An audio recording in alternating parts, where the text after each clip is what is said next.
وسلام على معلم الإيمان صلاة الله وسلام على معلم الإسلام وأشهد أن لا إله إلا الله وحده لا شريك له وأشهد أن محمدًا عبده ورسوله أما بعد فإن خير الحديث كتاب الله وخير الهدي هدي محمد صلى الله عليه وسلم وشر الأمور محدثاتها وكل محدثة بدعة وكل بدعة ضلالة وكل ضلالة في النار.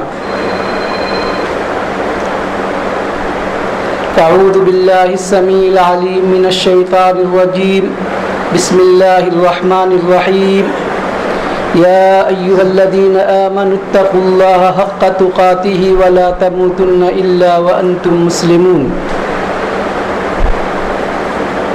يا أيها الناس اتقوا ربكم الذي خلقكم من نفس واحدة وخلق منها زوجها وبث منهما رجالا كثيرا ونساء واتقوا الله الذي تساءلون به والأرحام إن الله كان عليكم رقيبا. يا أيها الذين آمنوا اتقوا الله وقولوا قولا سديدا يصلح لكم أعمالكم ويغفر لكم ذنوبكم ومن يطع الله ورسوله فقد فاز فوزا عظيما. وقال في موضع آخر إن الذين يحبون أن تشيع الفاحشة في الذين آمنوا لهم عذاب أليم في الدنيا والآخرة والله يعلم وأنتم لا تعلمون. رب اشرح لي صدري ويسر لي أمري واحلل عقدة من لساني يفقهوا قولي. رب زدني علما رب زدني علما سبحانك لا علم لنا إلا ما علمتنا إنك أنت العليم الحكيم. ربنا عليك توكلنا وإليك أنبنا وإليك المصير. وبعد.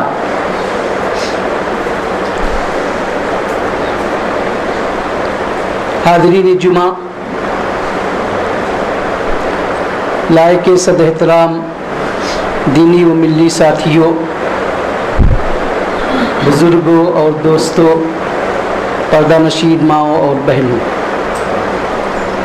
تمام قسم کی تعریفات وحدہ لا شریک خالق کائنات مالک ارض و سما کے لیے ہیں، جو سب کا مربی اور سب کا پالنہار ہے، اور لاکھوں کروڑوں درود و سلام نازل ہوں اس ہستی اقدس و مقدس پر جن کا نام نامی اسم گرامی محمد الرسول اللہ صلی اللہ علیہ وسلم ہے۔ وہ ذات مبارکہ مطہرہ مقدسہ کہ جنہیں رب العزت نے رحمت کائنات بنا کر بھیجا، اور جن کے ذریعہ اہل کائنات کی ہدایت کا اور ان کی رہنمائی کا بندوبست فرمایا۔ سامعین کرام، آج کی اس خطبہ جمعہ میں میں جس موضوع پر گفتگو کرنے کی کوشش کروں گا وہ ہے نوجوانوں کے بگڑنے کے اسباب و علاج۔ اس موضوع پر گفتگو کرتے ہوئے میں کچھ عناصر پر روشنی ڈالنے کی کوشش کروں گا جو اس طرح ہیں۔ نمبر 1، نوجوانوں کی اہمیت۔ نمبر 2، آج کل کے نوجوان۔ نمبر 3، پہلے کے نوجوان۔ نمبر 4، نوجوانوں کے بگڑنے کے اسباب و علاج۔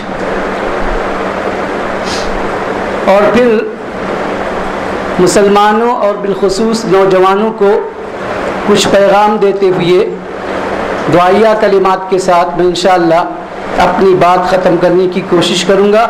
اللہ رب العالمین سے دعا ہے کہ وہ مجھے صحیح نیت کے ساتھ حق بات کہنے کی، آپ لوگوں کو حق بات سننے کی، اور ہم سبھی لوگوں کو اس پر عمل کرنے کی توفیق عطا فرمائے۔ آمین اللہم تقبل یا رب العالمین۔ محترم حضرات، نوجوان یہ مستقبل کی امید اور امیدوں کا مستقبل ہیں. نوجوان اس امت کا، اس ملک کا ایک قیمتی سرمایہ ہیں. نوجوان مستقبل کے قائد اور رہنما ہیں. نوجوان کسی قوم کی ترقی کے لیے، کسی ملک کی ترقی کے لیے، کسی تنظیم کی ترقی کے لیے، کسی اسٹیٹ کی ترقی کے لیے بالکل ریڑھ کی ہڈی کے مانند ہے. جس طرح ریڑھ کی ہڈی کے بغیر جسم بیکار ہے، ایسے ہی نوجوانوں کے بغیر قوم بیکار ہے، تنظیم بیکار ہے، ملک بیکار ہے، اس کی کوئی حیثیت اور کوئی وقار نہیں. نوجوانوں کی ضرورت ہر دور میں تھی، آج بھی ہے اور کل بھی رہے گی. بھلا آپ ہی بتائیے کہ اگر یہ نوجوان نہ ہوں گے تو آپ کے قوم کی خدمت کون کرے گا؟ اگر یہ نوجوان نہ ہوں گے تو آپ کے گھر بال کی دیکھ بھال کون کرے گا؟ یہی نوجوان ہیں جو آگے چل کر استاد بنیں گے، ڈاکٹر بنیں گے، انجینئر بنیں گے، کسی ملک کا صدر بنیں گے، کسی ملک کا پرائم منسٹر بنیں گے، کسی تنظیم کے رہنما اور رہبر بنیں گے. پتہ یہ چلا کہ ان نوجوانوں کے کندھوں پر آگے چل کر ایک بڑا بوجھ آنے والا ہے. اب سوال یہ ہے کہ ان نوجوانوں کی حفاظت کون کرے گا؟ ان کی صحیح تربیت کون کرے گا؟ تو ان کی صحیح تربیت آپ جیسے نیک، مخلص اور پرہیزگار لوگ کریں گے. نوجوانوں کے بننے اور بگڑنے کی ذمہ داری ہم بڑوں پر آتی ہے. نوجوان اگر اچھے ہیں تو قوم کا، برادری کا، شہر کا، قصبے کا، ملک کا نام روشن کرتے ہیں. لوگ کہتے ہیں کہ یہ فلاں کا بیٹا ہے، یہ فلاں خاندان سے یہ ہے، یہ فلاں شہر سے ہے، یہ فلاں ملک سے ہے. اور اگر یہی نوجوان بگڑ جائے تو ماں باپ کا، خاندان کا، برادری کا، قوم کا، ملک کا نام بدنام ہو جاتا ہے. آج ہمارے سماج، ہمارے معاشرے اور ہماری سوسائٹی میں عام طور پر لوگوں کو صرف 2 شکایتیں ہوتی ہیں. پہلی شکایت یہ ہوتی ہے کہ ہمارے نوجوان بگڑتے جا رہے ہیں. کیوں؟ کیونکہ وہ نماز نہیں پڑھتے، روزہ نہیں رکھتے، ماں باپ کی بات نہیں سنتے، بڑوں کا احترام نہیں کرتے، بزرگوں کا آدر سمان نہیں کرتے. اور دوسری شکایت یہ ہوتی ہے کہ وہ سیدھی راہ سے بھٹکے ہوئے لوگوں کو اپنا رول ماڈل سمجھتے ہیں. چنانچہ ہم دیکھتے ہیں کہ آج کسی نوجوان کے کان میں بالی لٹک رہی ہے، کوئی نوجوان عجیب طرح سے بال کٹوائے ہوئے ہے، تو کوئی عجیب طرح سے کپڑے پہن رہا ہے. پوچھا جاتا ہے ایسا آپ کیوں کر رہے ہیں؟ تو فلاں ہیرو نے فلاں فلم میں اسی طرح جو ہے کپڑے پہن رکھے ہیں، فلاں ہیرو نے فلاں فلم میں اسی طرح بال کٹوائے ہیں. تو ہمارے نوجوان بچے اور ہماری نوجوان بچیاں یہ ہیرو ہیروئن کی لائف اسٹائل کو اپنی اسٹائل بنانے کی فکر میں لگے ہوئے ہیں. نام ہے زیرو کا مگر کام ہے ہیرو. انہی نوجوانوں پر افسوس کرتے ہوئے شاعر مشرق علامہ اقبال نے کہا تھا کہ بے عمل تھے ہی جواں دین سے برزن بھی ہوئے. بے عمل تھے ہی جواں دین سے برزن بھی ہوئے، بت ہندی کی محبت میں برہمن بھی ہوئے. ان کو تہذیب نے ہر بند سے آزاد کیا، لا کے کعبے سے صنم خانے میں آباد کیا. کہاں ہیں وہ نوجوان جن کے لیے آئیڈیل، جن کے لیے نمونہ، جن کے لیے اسوہ سرور کون و مکان سید الانبیاء حضرت محمد الرسول اللہ صلی اللہ علیہ وسلم ہیں؟ کہاں ہیں وہ نوجوان جن کے لیے نمونہ جو ہے ابو بکر، عمر ہیں؟ کہاں ہیں وہ نوجوان جو صحابہ کرام کی طرح زندگی گزارتے تھے؟ کہاں ہیں وہ نوجوان جنہوں نے کبھی بھی اپنے ایمان کا سودا نہیں کیا اور جن کے عظیم کارناموں سے تاریخ کے صفحات آج بھی روشن ہیں؟ کہاں ہیں حضرت اسامہ بن زید جیسے نوجوان جنہیں پیارے نبی جناب محمد رسول اللہ صلی اللہ علیہ وسلم نے فوج کا کمانڈر بنایا تھا؟ حضرت ابو بکر کو نہیں بنایا، حضرت عمر کو نہیں بنایا تو اسامہ بن زید کو، جن کی عمر اس وقت 17 سال سے زائد نہیں تھی۔ اس سے نوجوانوں کی اہمیت کا، ان کی قدر و قیمت کا پتہ چلتا ہے۔ کہاں ہیں حضرت ربیع بن عامر جیسے نوجوان جو کہ اسلام کا پیغام لے کر کسریٰ کے دربار میں گئے تھے؟ حافظ ابن کثیر نے اپنی مشہور کتاب البدایہ والنہایہ میں غزوہ قادسیہ کا ذکر کرتے ہوئے لکھا ہے کہ جب حضرت ربیع بن عامر شاہ ایران دستر کے دربار میں پہنچے تو اس نے ان سے پوچھا کہ تم یہاں کیوں آئے ہو؟ اس موقع پر حضرت ربیع بن عامر نے جو جواب دیا تھا وہ سنہرے حروف سے لکھے جانے کے قابل ہے۔ کہا ہم یہاں آئے نہیں ہیں، اللہ ابتعثنا لنخرج من شاء من عبادت العباد الى عبادت اللہ ومن ضیق الدنیا الى سعتها ومن جور الادیان الى عدل الاسلام۔ کہا ہم یہاں آئے نہیں ہیں، اللہ نے ہمیں بھیجا ہے تاکہ ہم لوگوں کو انسانوں کی غلامی سے نکال کر اللہ کی غلامی کی طرف لائیں، تاکہ ہم لوگوں کو دنیا کی تنگی سے نکال کر آخرت کے وسعت کی طرف لائیں، تاکہ ہم لوگوں کو دوسرے ادیان و مذاہب کی ظلم و ستم سے باہر نکال کر اسلام کے عدل و انصاف کی طرف لائیں۔ کہاں ہیں حضرت زید بن ثابت جیسے نوجوان جنہوں نے قرآن کو جمع کرنے کی ذمہ داری لی تھی؟ حضرت ابو بکر نے یہ ذمہ داری کسی اور کو نہیں دی تو حضرت زید بن ثابت کو۔ صحیح بخاری کتاب فضائل القرآن باب جمع القرآن کہا انک رجل شاب عاقل لا نتہمک وقد كنت تكتب الوحی لرسول اللہ صلی اللہ علیہ وسلم فتتبع القرآن فاجمعہ۔ کہا تم ایک سمجھدار نوجوان ہو، عاقل ہو، بیداغ ہو، سرور کائنات علیہ الصلوۃ والسلام کے زمانے میں وہی لکھا کرتے تھے، اس لیے قرآن کی آیتوں کو تلاش کرو، انہیں جمع کرو۔ کہاں ہے محمد بن قاسم جیسے نوجوان جنہوں نے 16 سال کی عمر میں سندھ کے راجہ داہر کے شہر کو فتح کیا تھا، اور جب وہاں سے جانے لگے تو لوگ رونے لگے؟ کہاں ہے طارق بن زیاد جیسے نوجوان جنہوں نے اندلس کو فتح کرنے کے لیے اپنی کشتیاں جلا دی تھیں؟ کہا دشت تو دشت ہیں دریا بھی نہ چھوڑے ہم نے، دشت تو دشت ہیں دریا بھی نہ چھوڑے ہم نے، بحر ظلمات میں دوڑا دیے گھوڑے ہم نے۔ کہاں ہے سلطان محمد فاتح جیسے نوجوان کہ جب عراق سے ایک عورت نے آواز لگائی وا معتصمہ، تو معتصم نے بغداد سے اس آواز پر لبیک کہا تھا۔ آج پوری دنیا سے ہماری ماؤں کی آوازیں آ رہی ہیں، آج پوری دنیا سے ہماری بہنوں کی آوازیں آ رہی ہیں، ہے کوئی معتصم باللہ جو ان کی آواز پر لبیک کہے، ان پر ہو رہے مظالم کو روکے اور ظالموں کے ہاتھ کو پکڑ لو۔ کہاں ہے سلطان محمد فاتح جیسے نوجوان جنہوں نے 23 سال کی عمر میں صحرا کے اندر ریت میں چربیاں پگھلا کر سمندر میں اپنی کشتیاں اتاری تھی اور اس دنیا کو فتح کیا تھا؟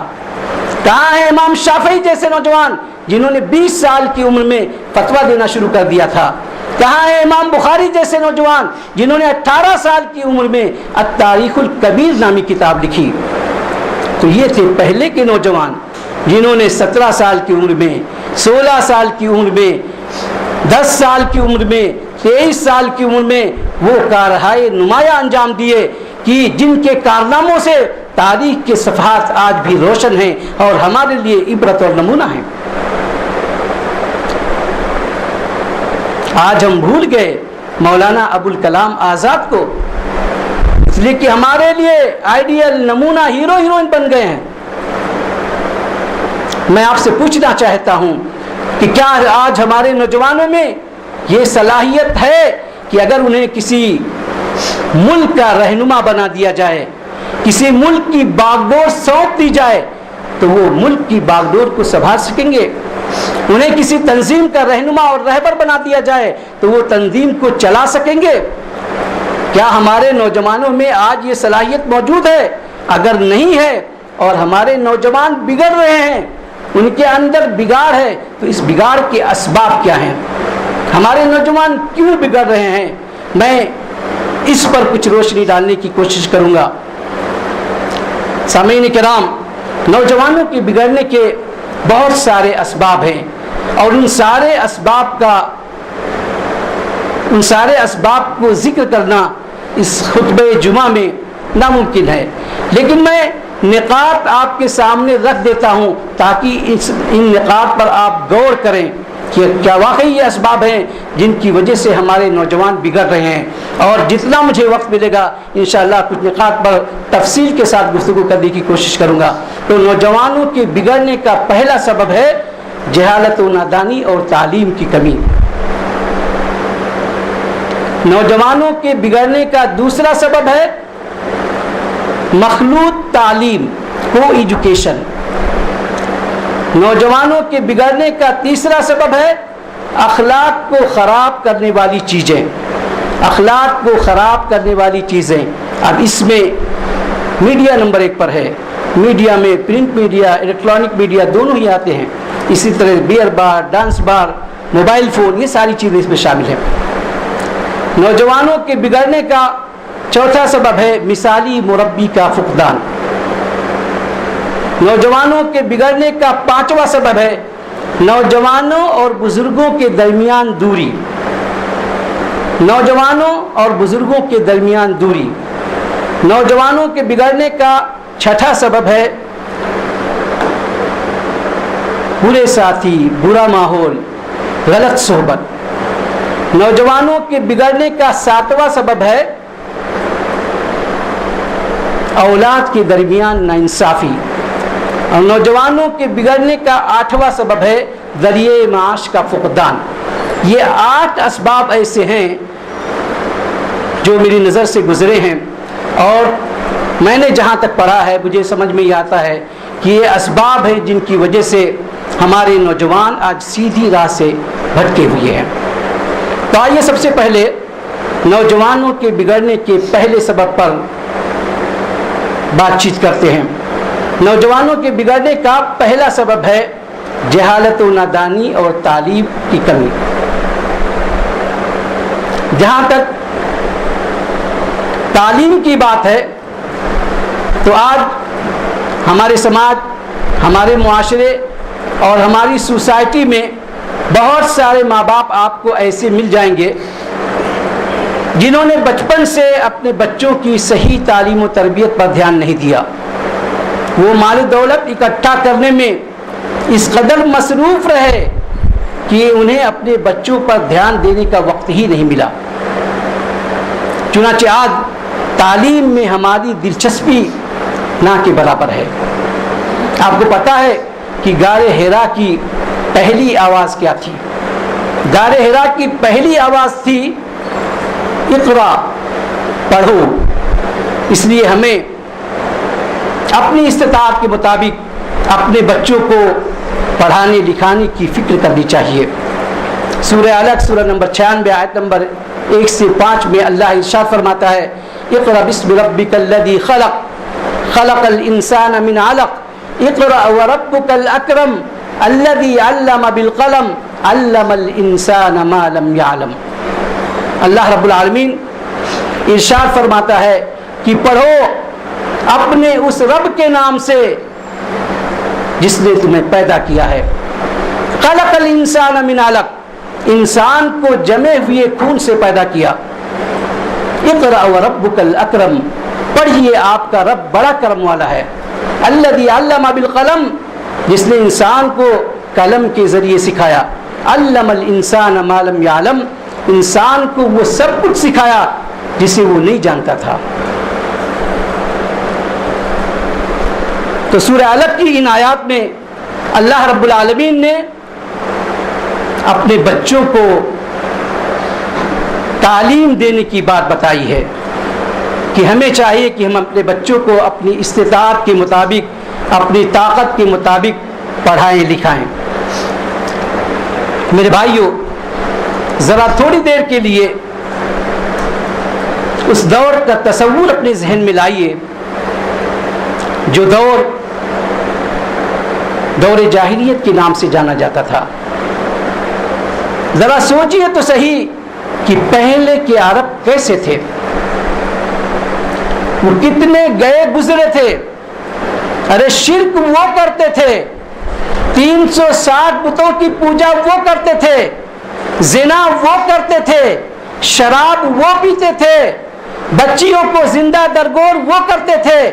کوئی ایسی برائی نہیں تھی جو اس وقت عرب سماج اور عرب سوسائٹی میں نہ پائی جاتی رہی ہو، لیکن اللہ نے جب آیت اتاری تو یہ نہیں کہا کہ شرک نہ کرو، یہ نہیں کہا کہ زنا نہ کرو، یہ نہیں کہا کہ بچیوں کو زندہ درگور نہ کرو، بلکہ یہ کہا اقرا پڑھو۔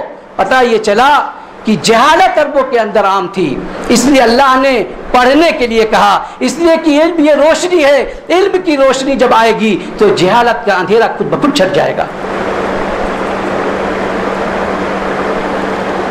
امام ابن ماجہ نے اپنی کتاب سنن ابن ماجہ میں مقدمہ کے اندر ایک باب باندھا ہے، باب فضل العلماء والحث علی طلب العلم، علماء کی فضیلت اور طلب علم پر ابھارنے کا باب۔ اس میں انہوں نے ایک حدیث نقل کی ہے، حدیث کے راوی ہیں حضرت انس رضی اللہ عنہ، عن انس رضی اللہ عنہ قال قال رسول اللہ صلی اللہ علیہ وسلم طلب العلم فریضۃ علی کل مسلم۔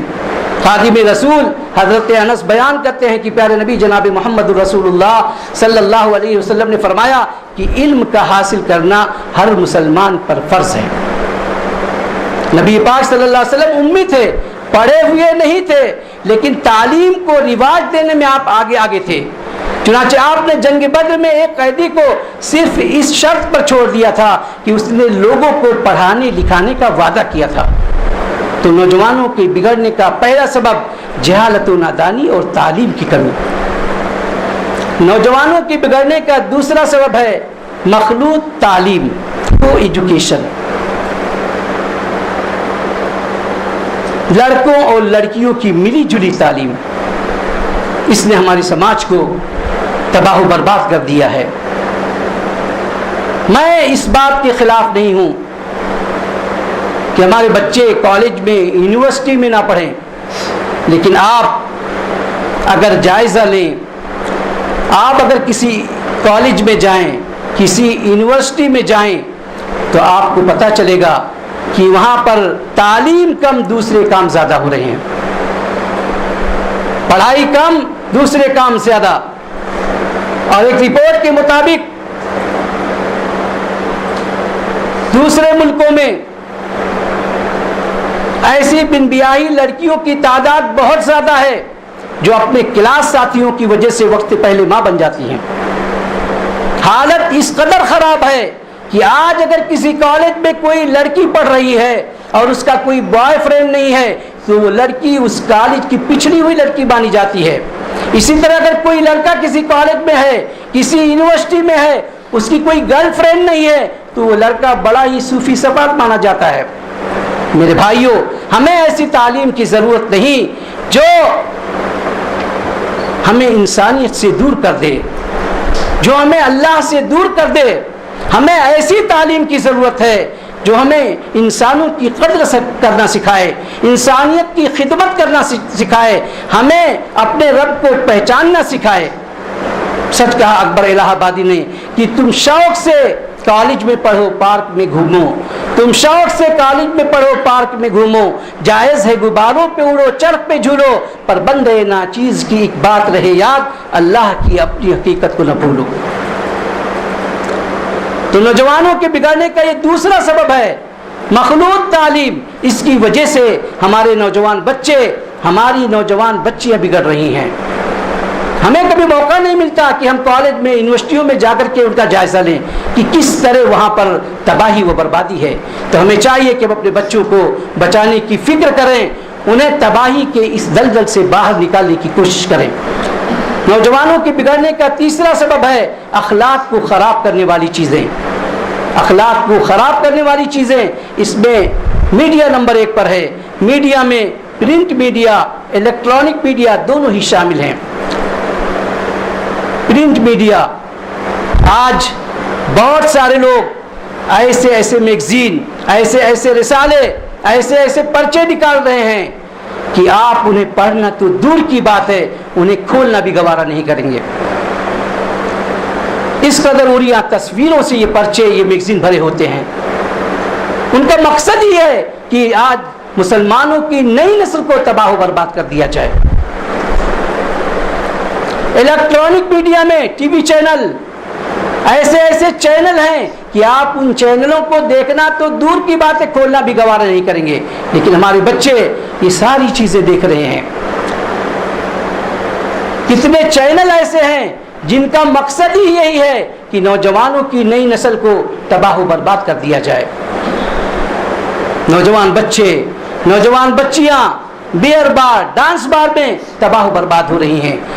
کتنوں نے اپنی عزتیں لٹا دی ہیں، کتنوں نے اپنے آپ کو برباد کر دیا ہے۔ ہیرو ہیروئن کی لائف سٹائل کو اپنانے میں انہوں نے اپنی زندگی تباہ کر دی ہے، اور جب سے موبائل فون آیا اس نے رہی سہی جو کمی تھی وہ بھی پوری کر دی۔ ہمارے بچے گھنٹوں فون پر جو ہے عشق کی باتیں کرتے رہتے ہیں، دوسروں کی بچیوں کو خراب کرتے ہیں، خود بھی خراب ہوتے ہیں۔ تو میرے بھائیوں، یہ ساری چیزیں ایسی ہیں جو ہمارے بچوں کو بربادی کے دلدل میں ڈالتی جا رہی ہیں۔ ہمیں فکر کرنا چاہیے، ہمیں چاہیے کہ ہم ایسے اسکول، ایسے کالج بنانے کی فکر کریں جہاں پر ہمارا نظام چلے، جہاں پر ہمارا سسٹم چلے، جہاں پر ہماری بچیاں پردے کے ساتھ تعلیم حاصل کر سکیں۔ بچوں کے لیے الگ انتظام ہو، بچیوں کے لیے الگ انتظام ہو۔ اس طرح کے اسکول، اس طرح کے کالجز، اس طرح کی یونیورسٹیاں بنانے کی فکر کرنی چاہیے۔ کمی کیا ہے؟ مسلمانوں کے پاس نہ تو پیسوں کی کمی ہے اور نہ مسلمانوں کے پاس افراد کی کمی ہے، صرف سوچنے کی ضرورت ہے۔ اگر ہم اور آپ سوچیں اور اس سے متعلق جو بھی لوگ ہیں ان کو اپنے ساتھ ملا کر کے ان چیزوں پر غور کریں، مشورہ کریں، تو ہم اپنے بچوں کو تباہی کے دلدل میں گرنے سے بچا سکتے ہیں۔ مگر نہ حالت یہ ہے کہ آج ہمارے بچے جب اسکول پہ پہنچتے ہیں تو اسکول کے گیٹ پر ہی ان سے دوپٹے اتروا دیے جاتے ہیں، دوپٹے کے ساتھ وہ اسکول میں نہیں جا سکتی۔ تو حالت اس قدر خراب ہے، لیکن ہمیں کچھ بھی فکر نہیں ہے، ہم غفلت کی نیند میں سو رہے ہیں۔ نوجوانوں کے بگڑنے کا چوتھا سبب ہے مثالی مربی کا فقدان۔ ہم صرف اگر تعلیم کے موضوع پر بات کرتے رہیں گے تو شاید یہ کافی نہیں ہوگی، اس لیے کہ اگر ہم دیکھیں تو آج ہمارے ملک ہندوستان میں جو بڑے بڑے گھوٹالے ہوئے ہیں وہ سب پڑھے لکھے لوگوں نے کیے ہیں۔ تو پتہ یہ چلا کہ تعلیم کے ساتھ ساتھ اخلاقی تربیت بے حد ضروری ہے۔ یہ لوگ جو گھوٹالے کر رہے ہیں کیوں کر رہے ہیں؟ اس لیے کہ وہ اخلاق سے عاری ہیں، اخلاق نام کی کوئی چیز ان کے پاس نہیں ہے۔ اس لیے ہمیں اپنے بچوں کی اخلاقی تربیت کی ضرورت ہے۔ تعلیم کے ساتھ ساتھ میں آپ سے پوچھنا چاہوں گا کہ حضرت ابو بکر، حضرت عمر یہ کس کالج میں گئے تھے، کس یونیورسٹی کے پڑھے ہوئے تھے؟ ارے مسجد اور مدرسے کے پڑھے ہوئے تھے، کسی کالج کسی یونیورسٹی میں یہ نہیں گئے ہوئے تھے، مسجد کے پڑھے ہوئے تھے، مسجد میں انہوں نے جو کچھ سیکھا تھا۔ لیکن آج پوری دنیا کے اسکول، پوری دنیا کے کالجز، پوری دنیا کی یونیورسٹیاں اکٹھی ہو جائیں، ابو بکر اور عمر تو کیا کسی ایک صحابی جیسا دیندار، متقی اور پرہیزگار انسان نہیں بنا سکتے۔ تو ہمیں جہاں ہم اپنے بچوں کی جسمانی تربیت کا خیال رکھتے ہیں، انہیں اچھے سے اچھا کپڑا، اچھے سے اچھی رہائش دینے کی کوشش کرتے ہیں، اسی طرح ہمیں ان کی اخلاقی تربیت پر بھی دھیان دینے کی ضرورت ہے۔ یہ اس لیے کہ بچے ہمارے پاس اللہ کی امانت ہے، ہمیں ان کی اچھی تربیت کی ضرورت ہے تاکہ آگے چل کر کے یہ ہماری قوم کے لیے، ہمارے سماج کے لیے، ہمارے معاشرے کے لیے، خود ہمارے لیے مفید بن سکیں۔ وگرنہ یہ بچے آگے چل کر آپ کی نیک نامی کا باعث تو نہ بن سکیں گے، لیکن آپ کی بدنامی کا سبب ضرور بن جائیں گے۔ کتنے ماں باپ ایسے ہیں جو ان چیزوں کا لحاظ نہیں کرتے، اپنے بچوں ہی سے بیڑی، پان، گٹکا، کیا کیا چیزیں منگواتے ہیں۔ پہلے وہ بچے لا کے ماں باپ کو دیتے ہیں، بعد میں دھیرے دھیرے وہ بچے خود کھانے لگتے ہیں۔ تو یہ ساری چیزیں جو ہیں جو ہم محسوس نہیں کر پاتے، لیکن ہمارے بچے ہم سے ہی سیکھتے ہیں. ہم نہیں چاہتے کہ ہمارے بچے خراب ہوں، لیکن وہ بچے دھیرے دھیرے خراب ہو جاتے ہیں. اس لیے ہمیں چاہیے کہ ہم اپنے اخلاق کو، اپنے عادات کو، اپنے اطوار کو بدلنے کی کوشش کریں، خود نیک بنیں، اپنے آپ کو مثالی باپ بنائیں تاکہ ہمارے بچے بھی مثالی بنیں. میرے بھائیوں، وقت کافی ہو چکا ہے، اس لیے میں مسلمانوں اور بالخصوص نوجوانوں کو کچھ پیغام دینا چاہتا ہوں اور اس کے بعد اپنی بات ختم کرنے کی کوشش کروں گا. تو مسلمانوں اور بالخصوص نوجوانوں کے لیے میرا پہلا پیغام یہ ہے کہ نوجوانوں ہمارے لیے آئیڈیل، ہمارے لیے نمونہ، ہمارے لیے اسوہ سرور کون و مکان سید الانبیاء حضرت محمد الرسول اللہ صلی اللہ علیہ وسلم ہیں. دلیل اللہ رب العالمین ارشاد فرماتا ہے لقد کان لکم فی رسول اللہ اسوۃ حسنہ، تمہارے لیے سرور کائنات کی زندگی میں بہترین نمونہ موجود ہے. تو رہنمائی کی جہاں جب بھی ضرورت ہوگی، رہنما صرف محمد کی شریعت ہوگی. اخلاق نبی صلی اللہ علیہ وسلم کا، رہنے سہنے کا طریقہ نبی صلی اللہ علیہ وسلم کا، چلنے پھرنے کا طریقہ نبی صلی اللہ علیہ وسلم کا، لین دین کا طریقہ نبی صلی اللہ علیہ وسلم کا. ہر پل، ہر لمحہ ان ساری چیزوں کو ہمیں اپنے سامنے رکھنا چاہیے. ذرا سوچئے تو صحیح کہ ہمارے اسلاف کہتے تھے، ہمارے اسلاف وہ بڑے اللہ والے تھے، وہ بڑے نیک تھے، وہ دیندار تھے، وہ امانت دار تھے، وہ غریبوں کا خیال رکھنے والے تھے، وہ اللہ کے حقوق ادا کرنے والے تھے، وہ بندوں کے حقوق ادا کرنے والے تھے، وہ یتیموں بیواؤں کا خیال رکھنے والے تھے، وہ بے سہاروں کو سہارا دینے والے تھے. میں اگر ان کی تعریف میں کہتا چلا جاؤں تو میری بات ختم ہو جائے گی، لیکن ان کی تعریف نہیں ختم ہوگی. وہ ایسے تھے کہ وہ بے مثال تھے. سچ کہا علامہ اقبال نے کہ کبھی اے نوجوان مسلم تدبر بھی کیا تو نے، کبھی اے نوجوان مسلم تدبر بھی کیا تو نے، وہ کیا گردوں تھا تو ہے جس کا ایک ٹوٹا ہوا تارا، تجھے اس قوم نے پالا ہے آگوش محبت میں، کچل ڈالا تھا جس نے پاؤں میں تاجے سرے دارا، تجھے آبا سے اپنے کوئی نسبت ہو نہیں سکتی، کہ تو گفتار وہ کردار تو ثابت وہ سیارہ. ارے گنوا دی ہم نے جو اسلاف سے میراث پائی تھی، سریا سے زمین پر آسمان نے ہم کو دے مارا. میرے نوجوانوں، اپنے اندر عقابی روح پیدا کرو. عقابی روح پیدا کرنے کی ضرورت ہے، اس لیے کہ عقابی روح جب بیدار ہوتی ہے جوانوں میں، نظر آتی ہے ان کو اپنی منزل آسمانوں میں. نوجوانوں اٹھو، کس کے خلاف؟ چوروں کے خلاف، بدماشوں کے خلاف، ملک کے امن و امان کو بند کرنے والوں کے خلاف، بے سہاروں کو ستانے والوں کے خلاف. اٹھو، تمہاری قوم کو تمہاری ضرورت ہے. پھیر سکتے ہو تو پھیرو رخ ہواؤں کا، اگر طاقت نہیں تم میں تو پھر تم نوجوان کیوں ہو؟ نہیں تیرا نشیمن قصر سلطانی کے گنبد پر، تو شاہی ہے بسیرا کر پہاڑوں کی چٹانوں پر. ارے سبق پھر پر صداقت کا، عدالت کا، شجاعت کا، لیا جائے گا تجھ سے کام دنیا کی امامت کا. اللہ رب العالمین سے دعا ہے کہ اللہ ہمارے نوجوانوں کی اصلاح فرما دے. اللہ تمہیں توفیق دے کہ ہم ان کی صحیح رہنمائی کریں تاکہ وہ آگے چل کر ہمارے سماج کے لیے، ہمارے معاشرے کے لیے، ہماری سوسائٹی کے لیے، ہماری قوم کے لیے مفید بن سکیں. اللہ ہم میں سے جو بیمار ہیں تو انہیں شفا عطا فرما، جو قرض دار ہیں ان کی قرض کی ادائیگی کا کوئی راستہ نکال دے، جو ہمارے ملک ہندوستان سے باہر ہیں اللہ تو انہیں صحیح سالم اپنے وطن واپس پہنچا. اے اللہ تو ہمارے ملک ہندوستان کو امن و امان کا گہوارہ بنا دے. اے اللہ تو دنیا کے مختلف حصوں میں پریشان زدہ حال مسلمانوں کی مدد فرما. مذہب اسلام کو تمام مذاہب پر غلبہ دے. جب تک ہمیں زندہ رکھ، اسلام پر زندہ رکھ، اور جب خاتمہ کر ایمان پر کر. اقول قولی ھذا واستغفر اللہ لی ولکم ولسائر المسلمین فاستغفروہ من کل ذنب انہ هو الغفور الرحیم.